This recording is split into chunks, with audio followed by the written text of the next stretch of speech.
little bit fatalistic around our housing market. No. Because Australia actually does have quite a high home ownership rate. Relative to other countries, that is true. relative to other countries. We've brought together some of Australia's most passionate political commentators to talk about the major issues on young people's minds. They're going to be debating a range of statements that are the policies and positions of different political parties. Okay. Australia is doing enough to combat climate change, and I'll get you to start on this one, Joel. Just going to say, first off, of course I go straight to climate change. All right. When it comes to climate change, I actually don't subscribe to us doing net zero. I don't think it's a good idea. I think there's a lot more we could be doing for the world to combat homelessness, to combat people going hungry, to lift people out of poverty.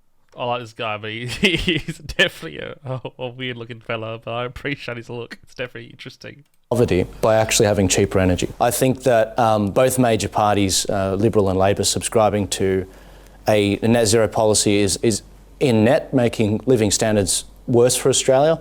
It's taking industry away from Australia. It's making business harder to do, and it's increasing the cost of. Look at Abby Chapman's face. She's just like, what is she doing? It's like she just oozes, I want attention right now. Everything with regards to electricity as a result. And so in terms of, is Australia doing enough? But she's also checking him out, just like I was. To combat climate change. We're doing far too much, absolutely. Huh? What reality are you living in? We're doing too much to combat climate change. Do you believe in climate What is she, a freaking owl, dude? change? No, I don't. Not at all. So that's the issue. You're living in a delusion. No, so you don't actually live in reality. Hang on, let me answer your question. Because what do you mean there's no climate? You don't believe in climate change at all. Let me be specific. I do, but not. I don't think that the man-made climate change is as high as they say it is. I think a lot of it's actually. Okay, what does it say? 97% of activity publishing climate scientists agree that humans are causing global warming and climate change. And these scientific organisations around the world, including Australia's CSIRO, acknowledge and work to address human-caused climate change. Okay, I mean, and 97% of the doctors said the mRNA vaccines are fine. How'd that turn out? Actually natural. Just saying. I'm just being a bit of a contrarian today, by the way. I'm gonna be like on both sides. I'll be criticising both sides just as much.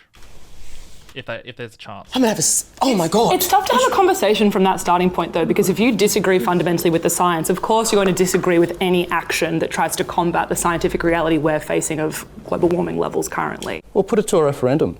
Ask the people. I think most people would agree with me. I mean, you can. You want to spend hundreds of millions of dollars asking the general population whether they agree with science? As a whole, there is a general consensus that climate. Fact check reference costs hundreds of millions of dollars, or it costs over $400. I mean, that was one referendum that cost that much money. Doesn't mean every referendum costs that much money. SBS is clearly showing some bias here. Very straightforward at the start. Climate change is real and is affecting us, and we are all going to die in an awful climate change hellscape maybe apocalypse. Not that That's called last hyperbole, darling. You know, like I'm just having a bit of a laugh. Things aren't going well, essentially, is what I'm trying to say. Climate change is real and is exacerbated by fossil fuels, and Australia continues to open more and more coal mines. And the only solution that we have from the Liberal Party, for example, is to have a nuclear solution by 2040 while the earth is dying. I mean, a nuclear power plant in Australia would be really beneficial. Having all ability for all energy resources, nuclear, solar, wind, coal, gas, all of it would be super handy for Australia. So I don't really get her argument here. Like, I mean, they've been saying for the last 50 years that climate change is going to end the world, but it hasn't happened yet. And you know what? I studied paleoclimates as a geoscientist myself who has a degree in this subject, and actually did the subjects of this paleoclimates. I learned heavily that climates change a lot, and they can drastically change to extinction events and not. But, I mean, look, one supervolcano goes off, the whole world ends, just like that. I know it sounds a bit crazy to say that, but it's true. Literally, like, and there's nothing we could do about it. So that's a 500-year winter. Yellowstone goes off, that's 500 years of winter. Gone. So, I mean, we can change stuff. We can probably... But ultimately, the Earth will change. The Earth is a molten ball of rock slowly cooling down in space. It's going to change climates all the time, no matter what we do. The question was, does Australia do it enough? We do far too much. The US is out of Paris. India's out of Paris. China's out of Paris. No one's in Paris. So we are doing far too much. And the real problem with that is China's out of Paris. India and China are still parties to the Paris Agreement. So it's potential to withdraw in 2025. No one's in Paris. So we are doing far too much. And the real problem with that is Australians are the ones that are paying the cost. When you say we, So they're still in, but they're not following the protocols. So like they're like officially, unofficially there, if that makes sense. this is crazy. Like, who are we talking? Abby, we don't need that side chat, mate. All right, just we get it. You think you're the smartest person in the world. We get it. About when we are doing too much, because I think the climate debate becomes both a virtue signal for large corporations to pretend they're doing something, and it becomes a scapegoat for every problem in our society.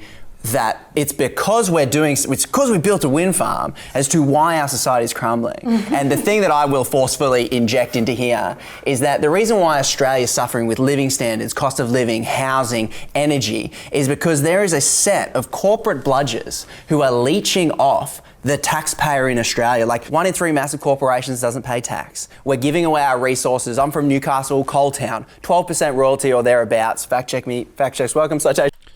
8 to 10%. Okay, he's close. It's necessary. 12%. If you ask me, that's a joke. Offshore gas, bugger all. And so there is this conversation around climate change. Are we doing enough? But may need to pay petroleum resource rent tax. The question when I say is who's paying?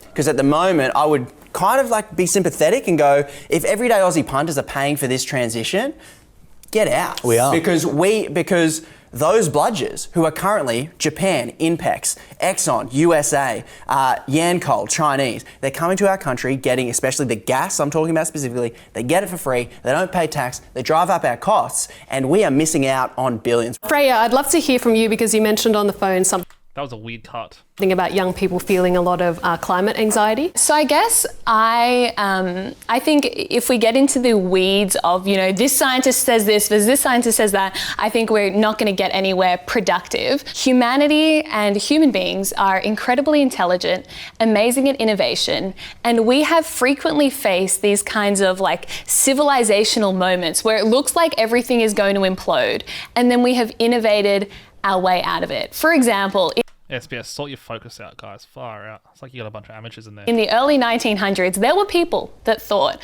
London would be covered in horse manure because everyone was driving horses and carriages. And Okay, here we go. The Great Horse Manure Crisis is an analogy that refers to a seemingly insurmountable problem that's solved by new technology, supposedly based on Times report. London was buried under manure in 50 years' time. The Times denies publishing this. The Times denies publishing this. Every fact check from this side is like, they are wrong. Every fact check. And where was all the manure going to go? Freya, it's a bit different. It's different to horse poo, Freya. No, It's a little bit different to horse shit. But then we invented cars, and all of a sudden, something that looked like it was going to be this existential problem, we innovated our way out of. Now, people think that, oh my gosh, emissions, climate change is going to be really bad, but we've invented renewables, we've invented nuclear, we have gas as a good transition, and so we should be moving towards a clean grid. And we can do that. And so I get really sad when I see young people not having children because they're scared about the climate, feeling such existential angst. And I just think that is unhealthy. It's fear-mongering, and we will be okay because we have the technological tools to overcome this challenge. So are we doing I agree with Freya, in theory. enough in terms of renewables then? If your solution is renewables, are we doing enough? Because we don't have majority renewables in this country. So if you think your solution... Well, Abby, we can't have a majority renewables because that's not how it works. Like, there needs... Like, you don't understand. With solar, for example, as I said, like, if there was a supervolcano and it caused a 500-year winter and all your solar panels are being covered by thick clouds of ash that are not going to go away for 100 years, you're gone. Like, your whole civilization's wiped out. You need to have multiple layers of different energy resources to accumulate protection against these things, and you got to be ready for anything. You can't just rely on wind and solar alone. You got to have nuclear, you got to have gas, you got to have coal, you got to have everything. renewables, come over this side, Chucky Lala, come to a Greens event with me. So renewables are fantastic. When the sun is shining, the wind is blowing, yippee-doo. But what happens at night and when the wind's not blowing? That's when you need baseload power. Currently, currently our baseload power comes from coal. So if we say we want net zero grid, phase out coal, what are we going to replace it with? Batteries. Batteries are one option. How many batteries will we need? Lots. How much land? I've seen some modelling that... It's not just how much land you need for the batteries. You'll need huge batteries, so you'll need extreme amounts of land, but think about all the resource it takes. And these batteries don't last forever. They die after 5 to 10 years. They have to keep constantly replacing them. Like, this is an extreme amount of resource being used for just batteries. Shows that to power 100,000 homes for 1 hour with just solar will take about 3,000 AFL fields worth of solar panels. It sucks that we live in a massive country. And there's cattle stations, 700 Is it a desert? I think it's a desert. I mean, this is classic Greens. So they want to turn our deserts into big fields of solar panels. Is that what they want? Think about what that does for the ecosystem. Think about what it does for the animals. Like, I know people go to the desert, oh, the desert's not a big deal. I love the desert. Like, I was just at the desert, and it's a beautiful landscape. Just because you think it's barren, like this, it's teeming with life. You can't just throw solar panels all over it. It's not fair on the environment. It's not fair on the deserts. Like, I know it sounds a bit cringe, but yeah, it's not just like throw solar panels everywhere. It's not the solution. How many forests? How many forests is that going to take? Don't chop them down. That's a silly idea. No, but you will have to. And if you look at this, if you look at the zones that have already been identified for these huge industrial scale solar areas that are like almost the size of Tasmania. Have you seen Newey coal mines? It is in. Have you like Mount Kosciuszko? There are all these places where. I mean, and also you can't just put them out in the desert as well, because to transfer that power from the desert requires huge amounts of infrastructure. I mean, look, I'm not saying never say never, but I just not. It just doesn't sound that. It doesn't sound that good to me. Like, to cover the entire. I mean, I'm not sure how much land space you need to make these solar panels that can sustain all of Australia, but yeah, we'll see. Where they are deforesting to put in transmission lines. Your original point was that humans the transition lines in Kosciuszko National Park are for hydroelectricity, not solar panels. Foresting to put in transmission lines. Your original point was that humans... I mean, they still deforest for hydro. Doesn't matter. The fact checks have this amazing ability to overcome, and I totally agree with you, and it's a wonderful, optimistic view. But you're saying... How come I never get invited to these things, eh? I've literally was the first Instagram. I've been doing this for 13 years. I've got 100-something thousand followers on Instagram, and I never get invited to any of this stuff. I'm salty right now. Like, this guy gets invited. You know, what the hell? I mean, I'm just not an industry plant. Hey guys, I'll be an industry plant. Saying the solution is renewables, and we're so amazing at finding solutions to problems, yet let's not do renewables. But we can't do it. So what's your point? Because there are environmental concerns with renewables as well. Yeah, so but you're saying... And the cost as well is massive. But you understand my original point is fighting your original point, which you're saying there's a solution here. We shouldn't have dread about this. But you're saying the solution is there. We agree the solution is there. That's why I'm saying you should come to a Greens event with us, because we agree. But do you agree nuclear has a role? Yes, it can have. Okay, so you do support nuclear. But what I don't support. Hey. Or you agree nuclear? All right, Sky News journalist. This seems like a great transition to my nuclear prompt. Australia should move to nuclear power. Yes, obviously Australia should move to nuclear power.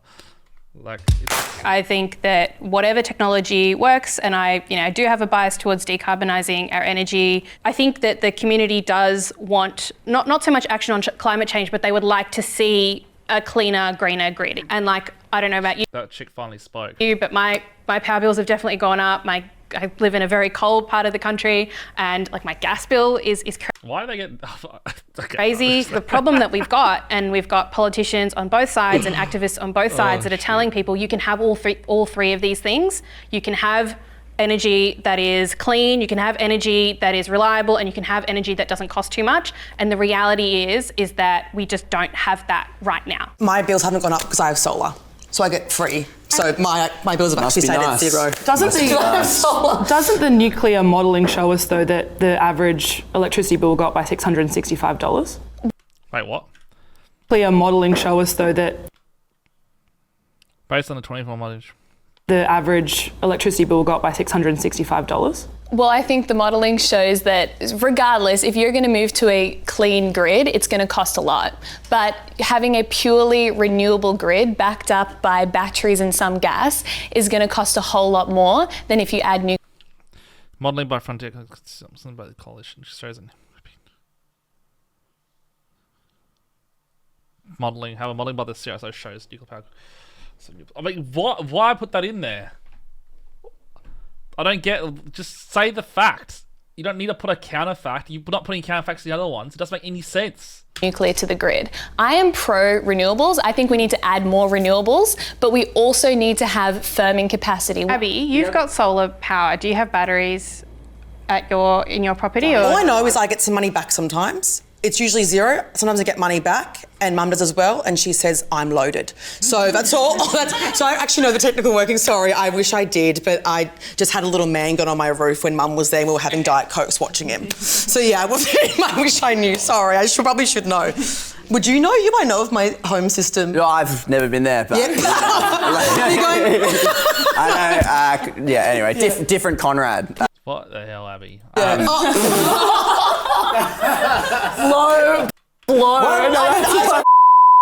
love to Wait, what? What did he say? hear from Hannah. What is your stance on nuclear, and tell us about some of the work you've done around that? I think my stance on nuclear is quite anti-nuclear. The policy Peter Dutton and the Liberal Party have put forward around nuclear is cooking the books. It's inaccurate. These reactors cannot be built in the next 10 years. They're going to take a minimum of 15 years. Big deal. Like, we need long-term solutions. Like, you can do short-term stuff and long-term stuff. And if anyone says nuclear power is too expensive, the Australian federal budget is $4 billion a day. So $20 billion, that's like what? It's not even 2 weeks of the federal budget. We can afford to do nuclear power. We're one of the richest countries in the world. We can afford to do it. All these excuses are just absolute BS. And they're being underestimated in cost by $500 billion, almost. I think it's $490 billion. When we're looking at it as well, it's not going to reduce energy prices. As I said, I believe it's on average going to raise energy bills by $665 on average, and then $972 for a family of four, I believe. We need to focus on renewables. We need to focus on our 2030 targets. We've been having conversations about the science of climate, which is concerning in the first instance. And then in the second instance, to be looking at this debate between the sort of baseload power and moving from coal, which is archaic and unreliable as these systems Random bruises all over her arms. age out. Coal is not unreliable. It is literally what kicked off the Industrial Revolution. It's just the wrong way to invest. It's the wrong way to look at this conversation. What are these cuts, dude? Who cut this? Who cut this? And all it's doing is distracting Coal was not reliable. It cuts back straight to her. the population who already feel completely disempowered to talk about it. As far as what I've seen with the whole nuclear... It's true. Coal is not unreliable. I mean, the only problem is if you have it too close to people, can maybe cause problems.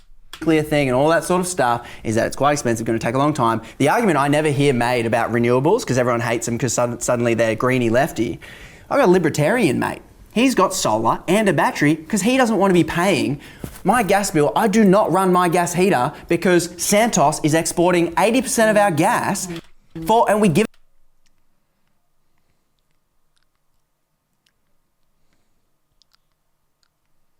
it to them for free, and I can't run my gas heater in Newcastle because I can't afford it. My Santos paid the gas extraction, paid someone. libertarian mate is like, I got a battery. He does have a battery. He doesn't pay a bill. He gets How solar. big is the battery? Yeah, it's about, you know things about batteries. I need to know something about batteries. Don't make a joke. We have an answer. Numbers. If we start seeing brownouts, very similar to what we see in South Africa, where we start seeing these intermittent load shedding, blackouts essentially, where are they hitting first? Are they hitting my town in Western Sydney and Parramatta? Because if that's what starts happening... Newcastle's probably first. No, I don't think so. I think it'll be the lower socioeconomic areas. Newcastle. And if it ends up happening, there's going to be hell to pay. And this is the problem with the lack of leadership on this topic. Not one area, suburb area, specifically across their network. We need energy for business. We need energy so we can lift people in Australia out of poverty and also the world. And that's the price of getting this wrong. I agree. There are too many immigrants coming to Australia. I'd like to start with you, Joel, because you've been dying to speak about this. Sure. So, no, look, immigration in Australia is far too high. My grandfather came here in the 60s, actually. He was a part of that percentage that was actually bringing a very useful trade to the country. He was a stonemason. The problem is today, we talk about we need more... He was a stoner mason. No, I'm joking. Respect to your grandfather. That's sick. Same with my grandfather. Immigration. But we're talking in the millions now. I mean, this is far beyond what it was in the 60s, where it was about 100,000. And so the real challenge we face is we say we need more immigration because, we need the trades to build these houses. That's simply not what's coming in. Only 0.5% of the immigration that's coming in are actually useful trades to the construction industry. And I think that Liberal and Labor... And the rest of us are Uber drivers. And to an extent, these big corporations, they want the cheap labour to come into the country for various other industries as well. 200,000 students coming in February, for example, it's far too much.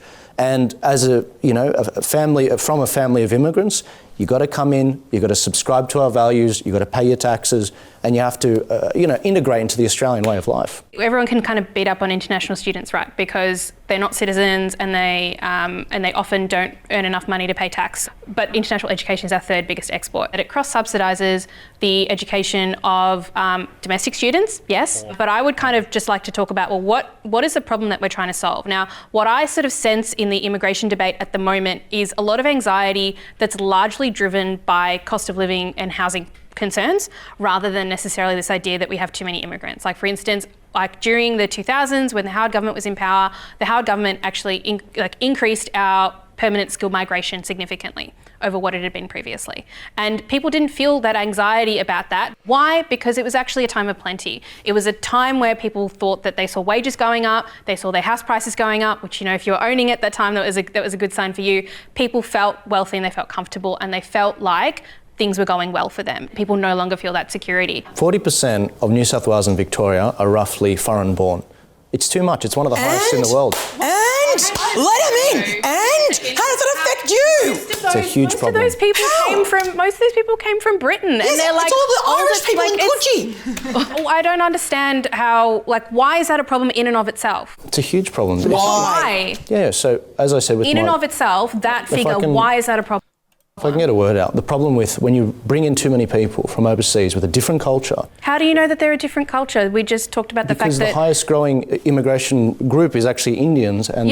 Growing, that is not the same thing as the stocks and flows. They're different things, right? We are seeing, in terms of voting data, the highest invalid vote rate, people screwing up their ballots, is in these high immigrant areas. What does that have to do with what we're talking about? Because if you're not integrating, if you don't understand what's going on... That is not a measure of integration. Hang on a second. There are so many variables that are going into that. It's not that hard to understand. You're bringing a lot of people in, the highest ever in the history of Australia, from a cultures, like, for example, Indian culture. And let me get you right. The Indians have a huge opportunity to integrate fully into the Australian culture, but it's not a Christian nation. Australia is built on Christian ideology in a secular government system, but still a Christian values. So if you've got a bunch of people coming in who don't have Christian values, it's not going to totally mix well with a country, and it could cause issues. It's not hard to understand because there's theological, philosophical, cultural differences between two people. Even when the Greeks and Italians came, most of them are Christians, and there's still a struggle in terms of the mixing. So it's not crazy to think that maybe if you bring in a bunch of millions of Indians, that's going to be a bloody problem. It's not rocket science. I would think that areas with high immigrant populations, outer suburbs, also tend to be areas with lower educated people or poorer people who are more likely to struggle with filling out a ballot. I just don't see how that's... And our voting system isn't that simple. I think that immigration it will be one of the centre points of this election campaign. It already is. But the way it's being thrown around is directly in relation to housing, yes, right? That's right. And I think that's the first thing to point out, that it's not migrants that are the problem, it is foreign investors. And the reason for that is we've had 16% population growth over the last 10 years and 19% dwelling growth. There is construction that's outpacing the population growth. So that in of itself proves that migration is not the issue. Migration rates are not the issue. I'll put it to a vote then. I'll just keep going for a second. Why don't you put it to a vote? Yeah, please. When we talk about putting it to a vote, the reason you can say that and the reason that you can just throw it to public debate is because the sentiment from the leaders in this country of the major parties is that they're dog whistling to the far right and to the racism that exists in this country. And so the use of the word immigrants is purely to throw blame to a population that have less, again, it might be literacy around voting, to actually use their voice and advocate. So when you say that, and I actually feel really sad. It's like this white Australian girl whose family's probably here for multiple generations telling the brown man who's got a full-on brow, looks like he's definitely Middle Eastern or something, and he's getting screened out about this stuff.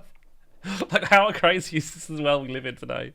Like, the 3 whitest people in the world are, like, acting like the biggest, like, woke spazzes right now. Well, I mean, he's pretty cool so far, but... Out of hearing that you're saying you're an immigrant and people have to integrate in exactly the way that you believe, I think that's unfortunate. I wish in this country we were more accepting of a more multicultural society. And no, you don't. You don't, because I tell you right now, if you were, you ain't gonna go. You're not gonna be able. I mean, I think Saudi Arabia didn't let women drive until like 10 years ago. Like, you wouldn't be able to drive. No education for you. Domestic violence is not a thing because there's no punishment. I mean, I don't think I understand how lucky you have it coming from a Christian like a Christian theological based society. Like this, I mean, these white women here in this particular scene don't understand. Truly, they haven't gone down the rabbit hole of like how much a difference makes. And don't get me wrong, there's some Arab countries, Middle Eastern countries that have really good rights, or they're getting better at least.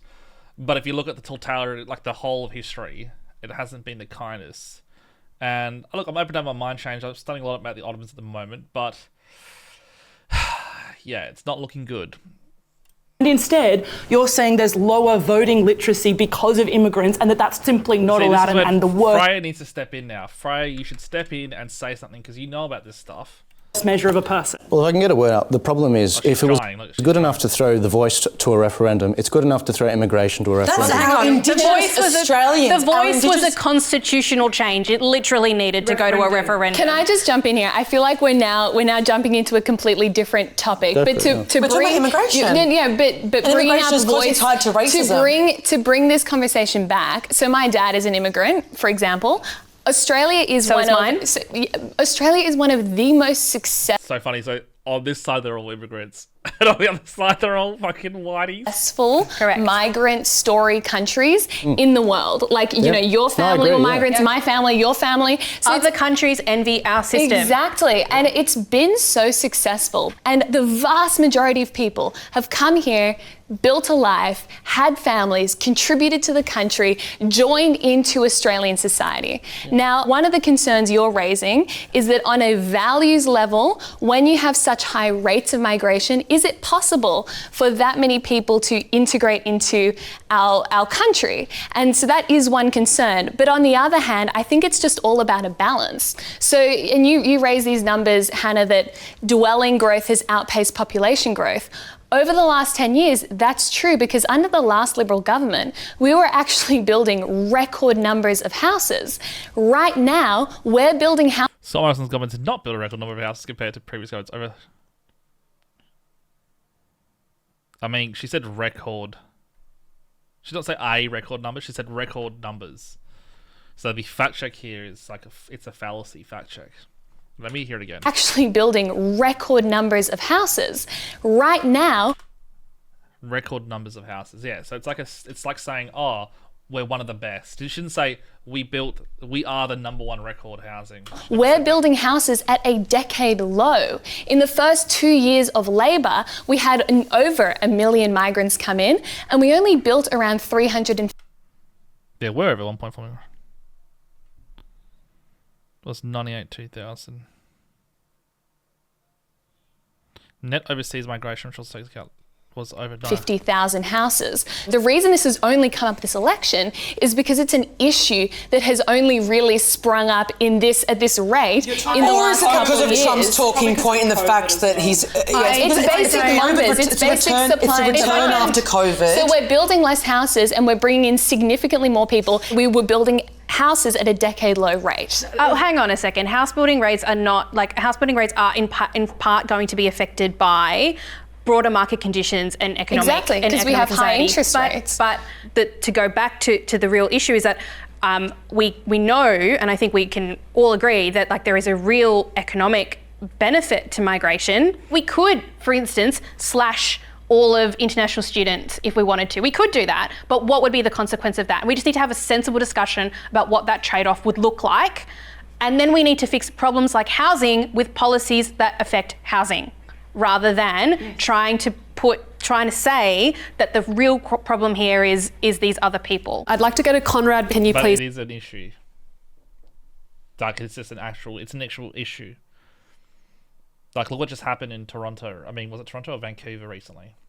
End this topic. The pressure. I think it's obviously a very hot button issue because it very quickly comes back to cost of living and housing, which I think we established. Housing is cooked. It was cooked before immigration rates. It was cooked after immigration rates. But I think it is potent for the Australian public, and it's something that is thrown as a distraction, and it's a deliberate tactic to throw the immigration debate out. But it works so well because one side of politics is afraid to talk about it for fear of being racist, and the other side of politics I've seen it in my comments, they want to blame everything on immigration. And I think, honestly, challenge to the left, you have to talk about it. You have to go, what is our plan? Because we do in this country have an immigration Ponzi scheme where we want GDP to go up and we will import whoever we want, low skill wages, whatever we want. And the left won't. We just need to have the conversation. It's tough. It's bloody tough, and I can see why it's such red meat to the wolves of making everyone fight. Property investing. It's true. Makes it harder for young people to get into housing. Can I hear from Abby here and sort of where you're coming from on the topic of property investing? What, the fact that I have an investment property? If you'd be comfortable sharing. Yeah. So I invested in property during COVID. I was really lonely and I wanted to buy a house. I thought I was going to go live in Byron and I didn't, okay? That's what happened. Are you the problem? I'm the problem. I'm the problem. Is Abby to blame for this whole thing? Yeah, I was going to say, congratulations, by the way. Thank you, No, I was just going to say. No, but I am the problem. It makes me feel sick. It makes me feel... I do think that I'm part of the problem. Of course you're part of the problem. You don't get... You're a walking fallacy. You're a walking fallacy, mate. But maybe the question to you then is, do you support ending negative gearing? Absolutely. Right. And tax breaks that you might be getting. So being a landlord, I completely support ending negative gearing. I completely, even things like rental caps, I do support restriction. The Greens have proposed freezing rents for 2 years and capping future rents at 2% every year. Wow. The Greens, that's pretty radical. It's like, imagine owning land and the government tells you what you can do with your land. That's so radical to think about. That's insane. On landlords and property investors. I think it's the right thing to do, the same way that I love paying tax in a really weird way. So property investors, well, they definitely do have an impact on the demand side in that, you know, it's terrible if you're going to an auction and then a bunch of investors rock up and outbid you. They do have an important role around new builds in supporting the new supply of housing. And so we shouldn't demonise them. Is there room for reform? Definitely. But they do play an important role in providing private rental accommodation. I think we should have a cap on rental increases that only aligns with inflation. As someone who has tenants myself, literally last week, it was the year since they started their tenancy, and I was like, keep it what it is because I don't want to earn any more money off these people. I think it's sick and twisted, even though my mortgage repayments have almost doubled. As we know, housing is a human right, or it should be a human right. It's not currently in this country. And I think... How nice that she's so rich that she can afford not to raise her rent. Amazing. Brave, so brave. I think that having unlimited rental increases destabilises people. It allows landlords and property developers to be greedier and greedier. It can increase housing prices. And I just don't think it needs to be a thing. I think we should have capped rental increases, undoubtedly. When it comes to rental caps, and this is one of those policy solutions that comes from overseas and is actually one of the best studied issues in economics. What happens when you have rental caps is that the quality of rental housing goes down because it is no longer able to be responsive to, costs. The quality goes down, the supply goes down. What it does is that it hurts the most vulnerable. If you can't really kind of change what you charge, then the people who are the most secure looking tenants are the ones that kind of keep getting their houses. Can I go to Freya? I think that's right. I think rent caps are a complete distraction in the whole discussion. The only things that will really change the price of rent are supply and demand. And you mentioned this, Abby, like mortgages have gone up substantially. And the majority of rental properties are provided by mum and dad investors who are now themselves on an average mortgage of around $750,000. Over the last 3 years, you've had to pay an extra $50,000. And it's terrible that it's being passed on to renters, but someone's got to pay for that. But the point is to encourage landlords to sell those houses. That's kind of what I want. But then, for example, I'm losing so much money on this investment property that was a very silly decision for me to do in the first place. It's not even an investment property. This, I don't expect to make profit. I've never made profit on these renters because I'm aware that I'm actually a beneficiary in having this house as a whole. I'm the one who actually owns the property and who has the benefit of saying I have this asset, right? So if it gets to a point where I can't afford to pay my mortgage, I should sell my second home. You should. That's what I should be sell doing. it. And but that's what we're trying. That's what I would love to encourage. So can I give you an example? So in Victoria, under the Labor government, since 2021, they've had around 150 amendments to their Rental Act. They've put in a lot of renters' rights. They've made it so that I think you can only raise rents like once a year or something. So almost rent unlimited caps. amount. Almost rent caps. That's but not it's a rent cap, is it? heading in that direction. And what has happened is that you've had over 24,000 properties come off of the rental market. Investors are selling their apartments, and this is the risk you face when you penalise landlords. They will just sell those properties, and then who are people going to rent from? Can I just insert a stat? Because the Liberal Party generally and certain sides of politics, they like to hide behind mum and dad investors. And one stat that I saw, fact checks welcome, 1% of property investors own 25% of the rental market. So let's just get our head around that. And so when we talk about this, I feel like the mum and dad is a deliberate political ploy. Yeah. I think it's unfair to compare those policies because what's happened in Queensland, they tried to debate this same thing, the implementation of a once-a-year increase, but that's to an unlimited value. So that's not a rent cap whatsoever. It's not comparable. And I think that when we're talking about renters' rights, we already know the people on the back foot. And the idea, I completely agree with Conrad, that we're hiding behind mum and dad investors when that's really not the crux of the issue. It's mass property developers like the opposition leader who are directly putting his son in front of cameras to say he can't afford a home. Well, Peter Dutton, to that I would say you are the person that has transferred, I believe, 26 properties across 3 decades to the tune of $30 million. So you have a direct vested interest in all of these policies, and I think that they should be declared much more widely because these people making decisions that affect first home buyers like myself. I'm a renter who's paying $560 a week in Sydney for 1 bedroom in a share house right now. I may never enter the property market. And it's really interesting watching people like Peter Dutton and Anthony Albanese debate my future when none of those policies actually work on long-term increasing availability for young people. She's cooked! I spent 8 years in the construction industry, and the problem I see on the supply side of things is construction has never been harder, and property investing, I do believe the property developers, they've very much been demonised in this situation. At the end of the day, landlords, property investors, property developers, construction companies, they're going to do what's in their interest. That's just what's going to be what's happened. The government needs to get out of the way. They really need to get out of the way on this. The amount of red tape that's out there, the amount of construction businesses that have gone up under in 2024 is 2,800 businesses. The business I worked for was one of them. And the real problem with that is if you don't have that proper supply coming up, then how can we actually house the world? And that's what's happening. But the immigration rate is nuts. Australia has like a gold medal in the amount of houses we've built per capita. We are way out there ahead of most countries, but we're bringing too many people in. But you're saying that there's not enough being supplied, but then you're also saying that we have a gold medal in supply. Yeah, so we're already doing really well, and it could even be better. But the problem is, despite that, we are actually seeing a massive, what would you say, demand as a result of the immigration we've taken in. The entire housing market currently is geared towards benefiting investors. Negative gearing, the capital gains tax discount, these are things that clear the way for property investors to continue to build wealth and keep first home buyers out. I have no understanding of what you're saying. I don't think you should get rid of negative gearing. I think it's a radical policy, and I think if you go after investors in that way, you'll see a massive drop in supply as a result.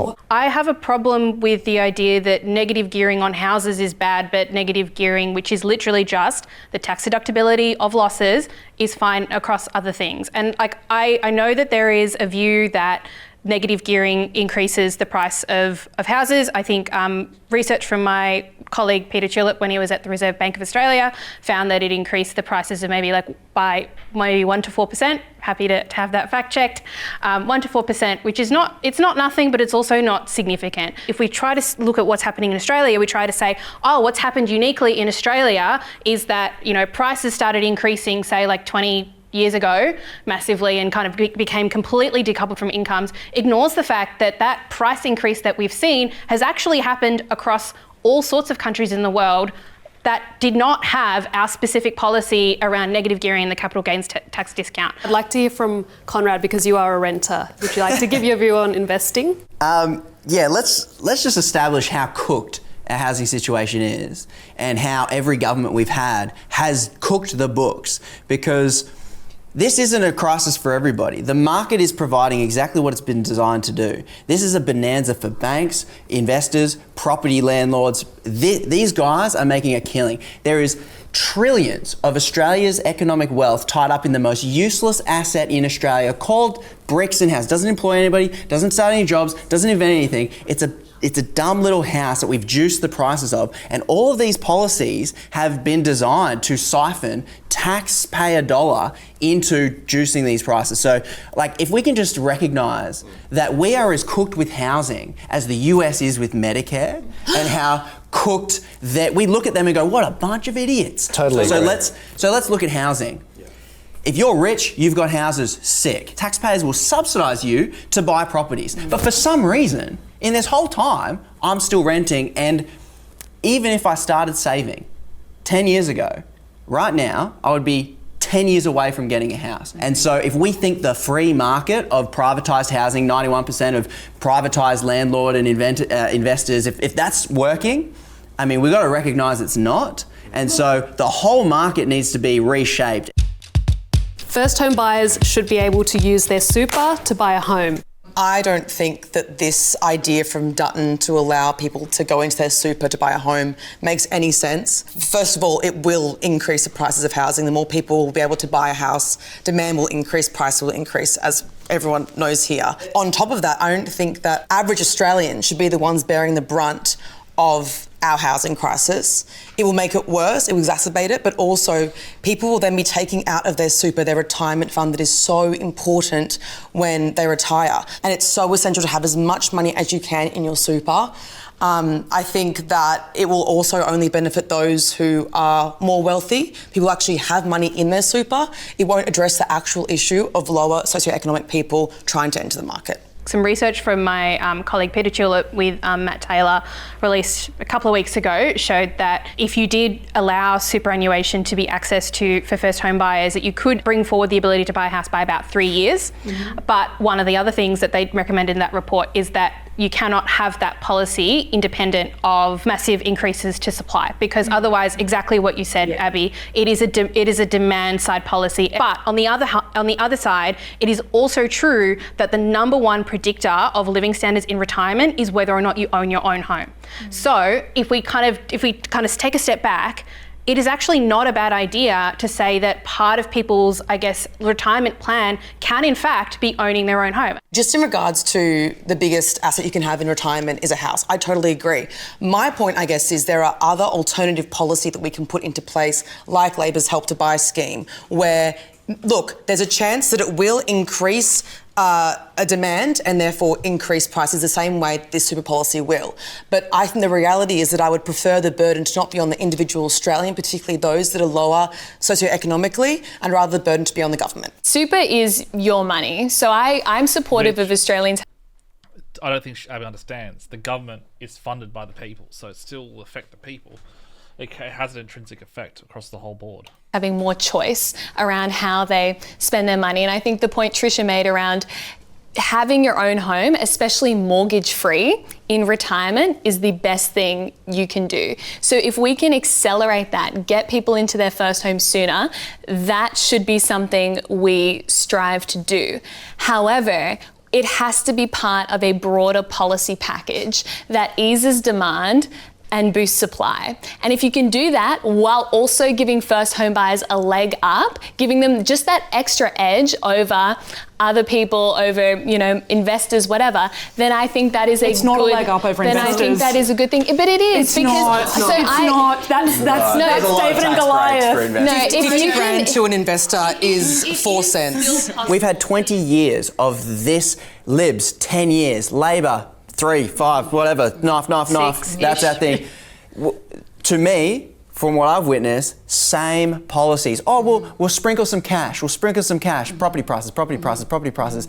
Like, state governments too, first homeowners grants, do we stamp really duty think exemptions, that any of this is actually going to work, even if it speeds up me by 2 years, and maybe when I'm 70, maybe I have a house. Okay, but you also, you're a little bit fatalistic around our housing market. No. Because Australia actually does Realistic. have quite a high home ownership rate. Relative and to it other countries, is that is true. relative What's to the other age group on countries. that? And it is still possible to buy a first home. I think the average age of a first home buyer is in their late 20s, And what's the early trend? 30s. What's the trend line? And it's getting older, and that's what we have to address. We have to bring I'm that getting age older, so back maybe down. if I- But I'm saying wondering- that it's all terrible and the last 20 years have been a it failure not? is factually wrong. Really? They're So asking you to steal You from can still yourself. buy your own home can in I Australia, ask- but it's too hard and we need to make it easier. Would you support Help to Buy in the same way you support... I get it, but I mean, 36 is quite old to have 36. Well, you know, it means your life doesn't really start till you're 36, I guess. super, taking it out of your super. By Because taking it out of your super is just for your life. punishing your future self. Literally stealing from your It's future stealing It self. is not Future stealing self, from it's your future awful. self because one, when you sell the house, you have to put that money back It's into your the super. interest. And two, the best thing you can do for your retirement is to own your own home. And three, it's a choice. Yes, but No I'm ones saying there are other forcing avenues. you What I'm saying to is there are- use your superannuation. But people will be forced in the way that our housing market is so cooked that people do feel forced because it's their only option that they see. I'm not sure if we'd agree on this, but I think the issue is that the major parties are presenting sugar hit policies that sell to a lot of vulnerable Australians. They're basically buying votes with this. That the idea is if we can throw you a bone that indicates you'll be able to get into the market in the next 1 to 2 years with these policies, everything's sweet. And actually what they're asking is for young Australians who are first home buyers to opt in really fast, even if they're not quite ready, because how can any of us be ready in the current market unless we're making huge cash? But at the end of the day, what we're looking at is this system where young Australians are going, well, I'm going to vote for this party simply because of this one policy, not understanding what it means long term for all of us. So Labor is providing a partial policy which is actually investing in development and investing in 100,000 new builds for first home buyers exclusively. But then we've got policies from the Greens which are about negative gearing, which are about actual social housing and ensuring it's government owned, like a defence system policy. And I think that the Greens are offering the best policy right now. But what I at least like is that we are all nodding in agreement on the issue being that the major parties aren't really offering up something that actually helps us all long term. No, they're hopeless. They're hopeless, yeah. Student debt should be slashed. That's funny as fuck. Hells yes, 80 grand debt, 2 degrees, cut it. Why the hell not? If we enjoy doctors, if we enjoy engineers, if we enjoy not waiting 5 hours at a doctor and we want an educated society, why the bloody hell not very close to free? Yeah, can I just say, when it comes to university degrees, I don't think we should have ever been having the HECS thing. Now that all these students have come in and they've started taking these debts, you know, God bless them, they didn't know anything better. My cousin, for example, he paid off his full degree, but now he's seeing that you got 20% forgiveness. He's like, well, why did I bloody pay the thing off? Because he's a nice guy and he wants to help a punter out. And that's the problem. Are we going to punish people that pay early? Now no one's going to pay. And so if now that they're doing this 20% forgiveness, true. they're going to have to go all the way to 100%. That's actually why I'm not paying. So like, what, 20%? I'm going to do 100% one day, surely. Eventually. And so it should never have paying, but it's just like... come in. That's my radical opinion. Sorry, do you mean that it shouldn't have come in as in it should have always been free? Or it should have been privatised? It should have always been pay up front, because I believe, for example... I'm glad we're clarifying because I thought you were going the opposite way. No, absolutely. No. I do agree. I think university is way too many people can access university. Yeah, and two reasons that's bad. One, it dumbs down everyone, because if university has some sort of like scarcity around it, it means the university lecturers are not having... It's not a business anymore. It's actually an institution. Like the university should be an institution of education, not just a place to pump out people just to do a university degree. I think university has lost its soul. It's lost its importance. It's just like another factory. And half the people coming out of universities they're something. Students should have always paid up front, I believe, because, let me tell you why, because I believe that the price of the university degree, for example, some of my friends, $2,000 to $3,000 a subject, when you know that this loan is going to be backed up by the government, the universities, they can charge what they want. But if there's actually genuine competition between the universities and the students have to pay up front, they're like, all right, now we have to compete over the price, get that $3,000 per subject down to maybe $1.5, $1,000. So in total, I can see the reaction on your face. How does that work in America, dude? Why do you think that students should have to? Why do you think that people should pay for us to have an educated and qualified population that offer us services? Because the primary. So people like you, who have maybe intellect, but no street smartness or wisdom around reality itself, don't talk absolute smack and confuse the whole culture, and now we're left in a position where we don't know who to trust anymore. Beneficiary of a university education in terms of lifetime incomes is the individual. Now, I don't fully agree with Joel because I actually think that the system we've got now, which is a combination of relatively low and capped student loans relative to, say, other countries like the US, combined with some element of government subsidy, is a pretty good one, because what the purpose is that it doesn't create this big barrier for students from different backgrounds, for that are poorer or whatever, to go to university, but it also doesn't put the entire cost back to the taxpayer. And what Joel says is correct in the sense that universities currently are in the middle of being able to enrol as many students as they want. They face no penalties and no consequences if the students that they enrol don't finish their degree, it's not the right fit for them, or any of those things. I think HECS is one of the greatest systems we have. I do at a fundamental level believe that people should have access to one undergraduate degree for free. But I think that when we look at HECS as a system, I would actually remove the process of indexation. I don't think the government should be profiting off loans long term when it's so difficult for people to pay them back. But I'm someone who came from a middle to low income background, and I never would have been able to go to university without the HECS system. So the reason that I have a law degree, that I have a master's degree, is purely because of the HECS system. Yes, I agree that university degrees for one should be free, because the reason I'm a tertiary educated individual that can contribute to society at a higher level is because of that access. I find it interesting. At a higher level, but the only thing you're contributing to society is I don't want to sound too mean, but I don't want to get too deep here, but these type of people don't contribute to society. They make society worse. And try to explain why. No, not this episode. Oh no, okay. When you got someone gallivanting around saying they got higher education and they know best, and they've got this elitist attitude, it puts distrust from the common people to the elites. Before, the common people would look up to the elites as almost like heroes who come to save the day. That's because there was a difference. Now, because it's all mixed and blurred, there's no heroes anymore. It's just a bunch of people who believe they're the best yelling at people who are peasants, going, "You are silly, listen to me, you are silly, listen to me." Where the hero is someone who actually has a substantial difference to a common person, can come in and actually save the day.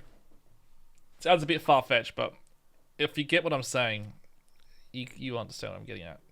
In that you say people should be able to pay up front because that means education is not equitable. To come back to your point, Conrad, someone always has to pay, because universities will never be free, because you've got thousands of academics that need to be paid, thousands of staff working at these universities, big facilities to maintain research that has to be conducted. So if it's not these students paying, then it's going to be other taxpayers. Now, I would have a bit of an issue saying to the tradie in Western Sydney, or the single mum, going, you didn't go to uni, you didn't get the benefit of a degree, but your taxes have to go towards paying for someone else's degree. I do have some concerns, though, that because universities are not liable in any way for the quality of education or the skills they give to their graduates, they have an incentive to enroll students that really shouldn't be going to university. As you talked about indexation, Hannah, I think that universities should be liable for the indexed portion of your HECS debt if you're not in a job after a certain number of years. I think there's fair points all around with the university systems cooked, half private, half public. They're admitting students like a cash cow. But to take the core point of who gets the value and benefit in society, I don't want to be a doctor. I can't study to be a doctor. I'm not, but I'm very thankful that my brother-in-law went and studied for 12 years to become a doctor, so that when I need him, it's good. And when we start crunching these tiny little numbers, then I think we all end up paying more in the long run, but in not measured ways. The purpose of a subsidy, though, is to change someone's... Good point.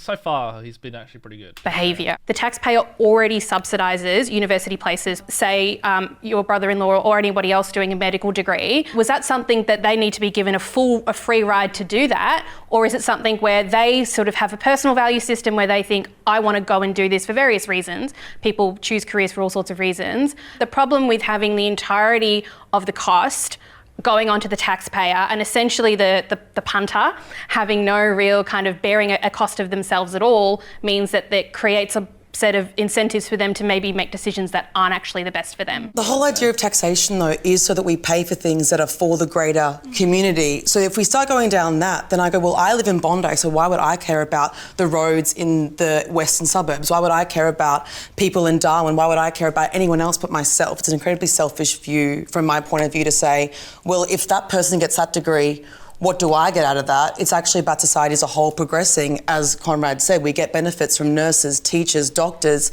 even people that are in healthcare or non-philanthropic jobs are benefiting society and our economy. And that's a wrap. Yay! Thank you, guys. Thanks for that. I really enjoyed that. Well done. That was my pleasure. Well done. What are my final thoughts? I mean, that was the most tamest, one of the most boring debates I've ever seen. These guys didn't come for a debate. They kind of had be friends. They came for hugs and kisses. It was what did I like? Did I learn anything new? No, I was just getting bombarded by fact checks that were irrelevant most of the time, as in they were just used as propaganda pieces. They weren't really debating on there was no real substance. It was almost like everyone was playing it too safe. Freya, I know Freya's got some fight in her because I've seen her. I've had her on my show, right? I've had her on my channel. She can clap back. Unless they edited all out the crazy stuff and they just left all the soft and nice things. Yeah, maybe. That could be the case. But, look. What are my thoughts? All up. Bit average. It was very boring. Not entertained. I wouldn't tell anyone to watch that, to be honest. And it's not saying it's the influencer's fault, necessarily. I just think... maybe it is partly their fault as well because they were just so boring. But who performed the best? The punter guy, Freya, she was commanding. Abby wasn't actually too bad in terms. I thought she'd be a bit more crazy. She was a bit crazy at the start, but then she kind of reeled herself in a little bit. Hannah just gives off this typical bloody elitist attitude, which I get. I can't understand, if you listen to her background. Look, they were all nice people, sure, whatever. But... it was a safe. That's what I get. Safe. Everything was safe. Nothing too controversial. Nothing groundbreaking. No one's going to come away from that listening to that and going, wow, I learned something new. Yeah, I don't know, guys. A bit disappointed.